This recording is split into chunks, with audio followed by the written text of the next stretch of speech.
So, what is vulnerability management and why is it important for an organization? So vulnerability management really consists of a couple of key items, and they are stepwise, and that you shouldn't be performing one before the other. So when I think of vulnerability management, I try and explain it in terms of you need to, one, identify all of your IT assets, anything that could potentially be out there that could have vulnerabilities on them, right?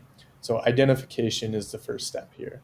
And then with identification, you're going to want to really start to understand the attack surface on those IT assets, meaning what ports, what services, what applications are on those IT assets.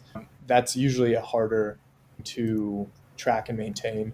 However, once you do have the identification and attack surface mapping down, that is when you can really start to scan and evaluate the risks on those assets. And you can do that through a couple of things like vulnerability scans, application layer scans, identity based scans.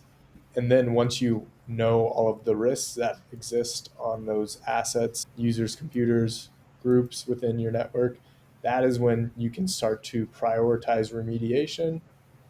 I recommend to do that in a contextualized manner. And then it is rinse and repeat from there. These things, vulnerabilities, risks are ever evolving, ever changing.